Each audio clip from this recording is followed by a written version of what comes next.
مخالفین عزاداری زیادہ تر ان صحابہ کرام کو اور امہات المومنین کو ہی اپنا بزرگ مانتے ہیں، تو اگر ان کی عزاداری، ان کا رونا اور ان کا ماتم ان کو دکھا دیا جائے گا تو ہمیں امید ہے کہ پھر وہ سید الشہداء حضرت امام حسین علیہ الصلوۃ والسلام کی گریہ اور ماتم کے اوپر اعتراض کرنا بند کر دیں گے۔ اس حوالے سے سب سے پہلے جس کتاب کا میں حوالہ دے رہا ہوں وہ سیرت حضرت عائشہ ہے کہ صفحہ نمبر 133 پر لکھا ہے کہ 58 ہجری تھا اور رمضان کی 17 تاریخ تھی، مطابق 13 جون 678۔ نماز وتر کے بعد شب کے وقت حضرت عائشہ نے وفات پائی۔ ماتم کا شور سن کر انصار اپنے گھروں سے نکل آئے۔ جنازے میں اتنا ہجوم تھا کہ لوگوں کا بیان ہے کہ رات کے وقت اتنا مجمع کبھی نہیں دیکھا گیا۔ بعض روایتوں میں ہے کہ عورتوں کا ازدحام دیکھ کر روز عید کے ہجوم کا دھوکہ ہوتا تھا۔ ام المومنین حضرت ام سلمہ رضی اللہ تعالی عنہا نوحہ اور ماتم سن کر بولیں کہ عائشہ کے لیے جنت واجب ہے کہ وہ حضرت کی سب سے پیاری بیوی تھی۔ یعنی حضرت عائشہ کی وفات کے اوپر اتنا ماتم ہوا ہے، اتنا نوحہ ہوا ہے کہ اس ماتم اور نوحے کی آوازیں سن کر مدینے کے لوگ رات کے وقت اپنے گھروں سے باہر نکل آئے، اور پھر جب حضرت عائشہ کا جنازہ اٹھایا گیا ہے تو بقول ام المومنین حضرت ام سلمہ کے اتنا نوحہ کیا گیا اور اتنا ماتم ہوا ہے کہ پورا مدینہ جو تھا وہ ان کے غم میں ماتم کر رہا تھا، نوحہ کر رہا تھا۔ اب حضرت عائشہ کے لیے کوئی نوحہ پڑھے، ماتم کرے، جلوس نکالے تو مسئلہ نہیں ہے، لیکن امام حسین کے لیے اگر نکالیں تو لوگوں کو بڑی تکلیف ہوتی ہے۔ اب ایک اور کتاب ہے مصباح الہدیٰ۔ مصباح الہدیٰ کے صفحہ نمبر 32، 33 اور چند دیگر صفحات سے میں کچھ روایات ہیں جو آپ کو پڑھ کے سناتا ہوں تاکہ آپ کو پتہ چلے کہ صحابہ کرام اور امہات المومنین اور صحابہ کرام کی ازواج کس طریقے سے گریہ اور ماتم کیا کرتی تھی۔ حضرت عثمان کے قتل کے حوالے سے لکھا ہوا ہے کہ جب قاتلوں نے حضرت عثمان کا سر کاٹنے کا ارادہ کیا تو عورتوں نے چیخ و پکار کی اور منہ پیٹے۔ ان پیٹنے والی عورتوں میں دو حضرت عثمان کی بیویاں حضرت نائلہ اور حضرت ام البنین اور 2 بیٹیاں شامل تھیں۔ جب حضرت عمر کا ایک اور روایت میں سناتا ہوں بھی آپ کو کہ جب حضرت عمر کو نعمان بن مقرن کی موت سے آگاہی ہوئی تو انہوں نے سر پر ہاتھ رکھا اور چیخے اور ہائے افسوس نعمان کہنے لگے۔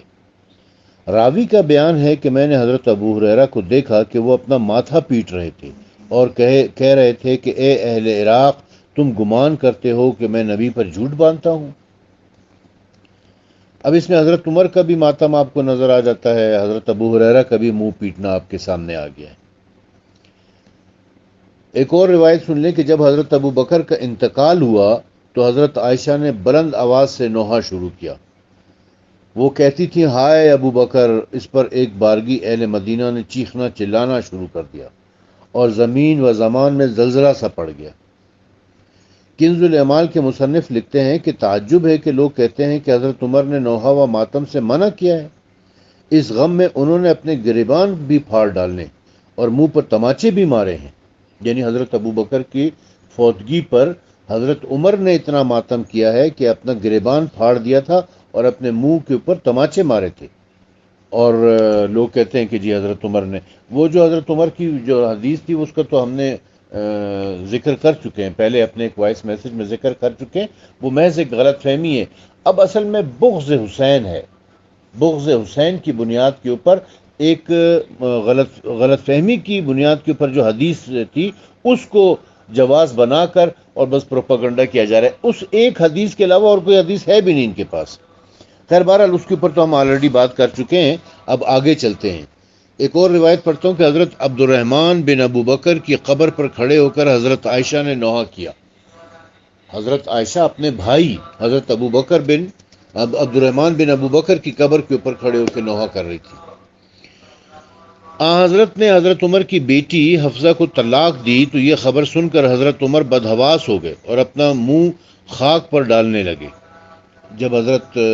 رسول اکرم صلی اللہ علیہ وآلہ وسلم نے حضرت عمر کی بیٹی حضرت حفصہ کو طلاق دی تھی تو وہ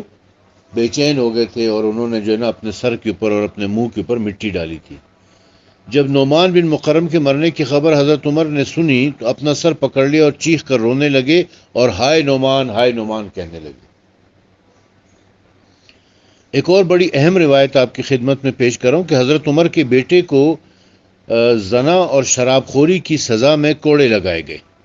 وہ مر گیا، اور یہ حد بھی خود حضرت عمر نے جاری کی تھی۔ اچھا، اور اس میں ایک خاص بات آپ کو بتاؤں کہ رسول اکرم صلی اللہ علیہ وسلم نے شرابی کی سزا 40 کوڑے مقرر کی تھی،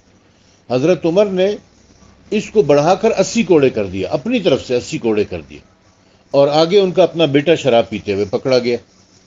اور جب وہ شراب پیتے ہوئے پکڑا گیا تو پھر حضرت عمر نے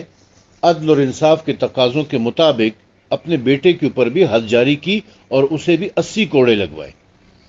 اور جب 80 کوڑے لگائے تو وہ مر گیا۔ حضرت عمر کے بیٹے کو زنا اور شراب خوری کی سزا میں کوڑے لگائے گئے، وہ مر گیا، تو حضرت عمر نے اس پر بھی نوحہ اور ماتم کیا، یعنی ایک اپنے شرابی بیٹے کے اوپر جو حد جاری ہونے کے بعد کوڑے کھانے کے بعد مر گیا ہے، حضرت عمر اس کے اوپر نوحہ کر رہے ہیں، ماتم کر رہے ہیں، وہ جائز ہے۔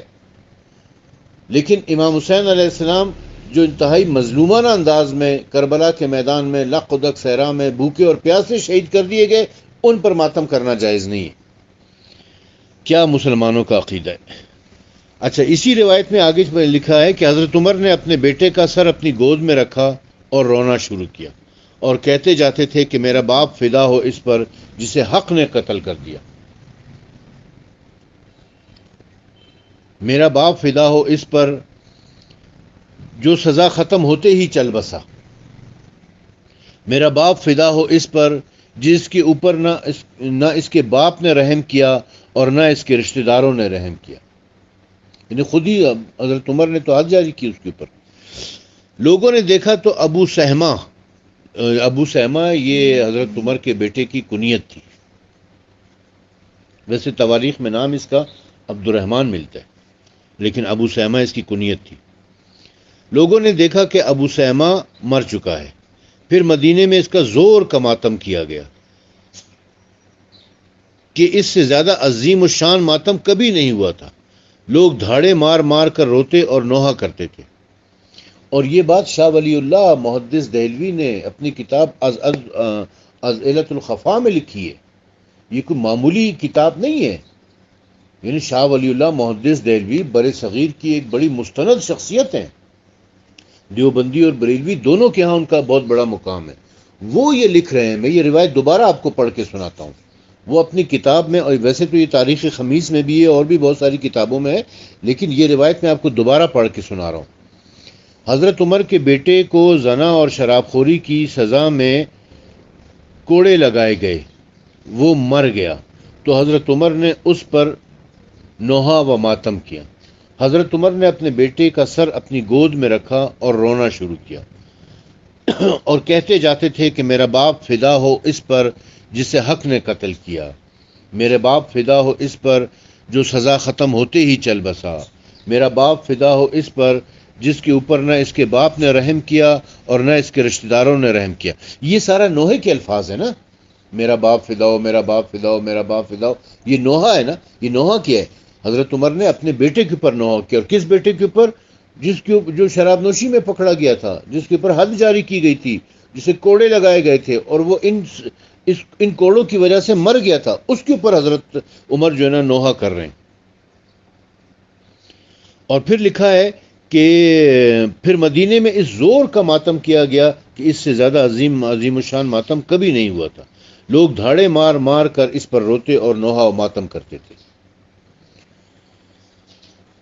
جب حضرت عمر کے زخمی ہونے کی خبر ان کی بیٹی حضرت حفصہ نے سنی تو عورتوں کو ساتھ لے کر آئیں اور ان کے پاس بیٹھ کر رونے لگیں۔ پھر لوگ عیادت کو آئے تو حضرت حفصہ پردے کے اندر چلی گئیں، مگر ان کا رونا اور سسکنا سب لوگ سن رہے تھے۔ جب حضرت عائشہ کو اپنے بھائی حضرت محمد بن ابوبکر رضی اللہ تعالیٰ عنہ کی شہادت کی خبر ملی تو بہت روئیں اور جزا و خضا کیا، اور اس دن سے ہر نماز کے بعد معاویہ اور عمر بن العاص پر بددعا کرنے لگی۔ حضرت عثمان کے قتل ہونے پر حضرت عائشہ روتی ہوئی نکل پڑی، کہتی تھیں کہ ہائے عثمان قتل کیے گئے۔ جب حضرت عمار یاسر نے کہا جناب عمار یاسر نے کہا کہ تم ہی تو اس کے قتل پر لوگوں کو آمادہ کرتی تھیں اور کہتی تھیں کہ ناصل کو قتل کرو، اور اب ان پر رونے بیٹھ گئی ہو۔ یعنی حضرت عائشہ نے بنیادی طور پر تو حضرت عائشہ نے حضرت عثمان کے قتل کا فتویٰ جاری کیا تھا نا، اور کہا تھا کہ یہ عثمان جو ہے یہ یہودی ہو گیا ہے۔ ناصل ایک انتہائی بد شکل اور بد کردار یہودی تھا، تو وہ مشہور ہو گیا تھا بد کرداری اور بد شکلی کے حوالے سے، اور لوگ کسی